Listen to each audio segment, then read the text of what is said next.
ایک شخص نے چڑیا پکڑنے کے لیے جال بچھایا۔ اتفاق سے ایک چڑیا اس پر پھنس گئی اور شکاری نے اسے پکڑ لیا۔ چڑیا نے اس انسان سے کہا، اے انسان، تم نے کہیں ہرن، بکرے اور مرغی وغیرہ کھائے ہیں، ان چیزوں کے مقابلے میں میری کیا حیثیت ہے؟ ذرا سا گوشت میرے جسم میں ہے، اس سے تمہارا کیا بنے گا؟ تمہارا تو پیٹ بھی نہیں بھرے گا۔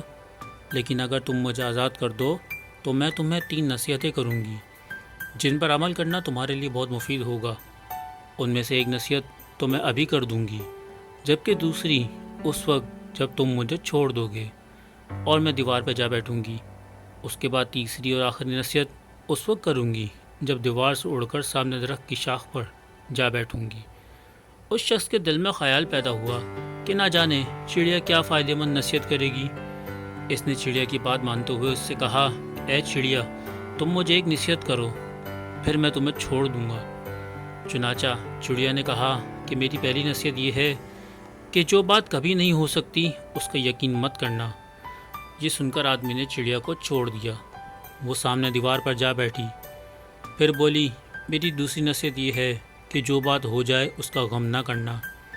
پھر کہنے لگی، اے انسان، تم نے مجھے چھوڑ کے بہت بڑی غلطی کی، کیونکہ میرے پیٹ میں پاؤ بھر کا انتہائی نایاب ہیرا ہے۔ اگر تم مجھے ذبح کر دیتے اور میرے پیٹ سے اس موتی کو نکال لیتے تو اس کے فروخت کرنے سے تمہیں اس قدر دولت حاصل ہوتی کہ تمہارے آنے والی کئی نسلوں کے لیے کافی ہوتا اور تم بہت امیر ہو جاتے۔ اس شخص نے جو یہ بات سنی تو لگا افسوس کرنے اور پچھتایا کہ اس چڑیا کو کیوں چھوڑ دیا۔ اپنی زندگی کی بہت بڑی غلطی کی، اگر اسے نہ چھوڑتا تو میری نسلیں سنور جاتی۔ چڑیا نے اس طرح سوچ میں پڑے اس انسان کو دیکھا تو اڑ کر درخت کی شاخ پر جا بیٹھی اور بولی، اے انسان، ابھی میں نے تمہیں ایک نصیحت کی جسے تم بھول گئے کہ جو بات نہ ہو سکنے والی ہو اس کا ہرگز یقین نہ کرنا، لیکن تم نے میری اس بات کا اعتبار کر لیا کہ میں چھٹانگ بھر وزن رکھنے والی چڑیا اپنے پیٹ میں پاؤ وزن کا ہیرا رکھتی ہوں۔ کیا یہ ممکن ہے؟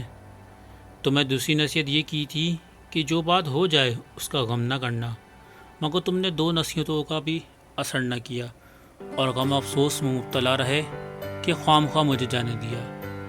تمہیں کوئی بھی نصیحت کرنا بالکل بیکار ہے۔ تم نے پہلی 2 نصیحتوں پر کب عمل کیا جو تیسری پہ کرو گے؟ تم نصیحت کے قابل ہی نہیں۔